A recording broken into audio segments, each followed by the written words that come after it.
রাজবাড়ীতে সৎ মেয়েকে ২ মাস ধরে ধর্ষণ করার অভিযোগে আকবর শেখ নামের এক ব্যক্তিকে গ্রেপ্তার করেছে সদর থানা পুলিশ। মঙ্গলবার সকালে আকবরকে আদালতে সোপর্দ করা হয়েছে। এর আগে সোমবার ভুক্তভোগীর খালু বাদী হয়ে রাজবাড়ীর সদর থানায় ধর্ষণ মামলা দায়ের করেন। ভুক্তভোগীর খালুর অভিযোগ, রাজবাড়ীর সদর উপজেলাতেই তার শালিকার প্রথম বিয়ে হয় এবং ওই ঘরে তার একটি কন্যা সন্তানের জন্ম হয়। পরে আকবর শেখের সাথে তার শালিকার দ্বিতীয় বিয়ে হয়।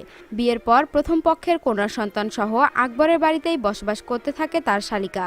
গত রোববার বাড়িতে ওই কিশোরী বেড়াতে এসে অসুস্থ হয়ে পড়ে। সে সময় প্রাথমিক চিকিৎসা দিয়ে তাকে কিছুটা সুস্থ করার পর সে জানায় যে গত ২ মাস ধরে তার সৎ বাবা আকবর শেখ প্রায় প্রতিদিনই তাকে ধর্ষণ করে আসছে। সবশেষে গত ১৫ মে রাত ১০টার দিকে মায়ের অনুপস্থিতিতে ইচ্ছার বিরুদ্ধে ওই কিশোরীকে ধর্ষণ করে আকবর। পরে তিনি বিষয়টি জানলে অন্যান্য আত্মীয় স্বজনের সাথে কথা বলে থানায় মামলা দায়ের করেন ভুক্তভোগীর খালু। রাজবাড়ী সদর থানার ওসি সাদাত হোসেন বলেন, অভিযোগের পর আসামি আকবর শেখকে গ্রেপ্তার করে মঙ্গলবার সকালেই তাকে রাজবাড়ী আদালতে পাঠানো হয়েছে। ইতিমধ্যে ভুক্তভোগীর মেডিকেল পরীক্ষা সম্পন্ন হয়েছে বলেও জানান এ পুলিশ কর্মকর্তা। দর্শক, বাবা হয়ে কিভাবে এমন কাজ করতে পারে জানতে চাই আপনাদের মূল্যবান মতামত। এখনকার মতো এখানেই শেষ। পরবর্তী আপডেট নিউজ পেতে আমাদের এই চ্যানেলটিকে সাবস্ক্রাইব করে রাখুন। ধন্যবাদ।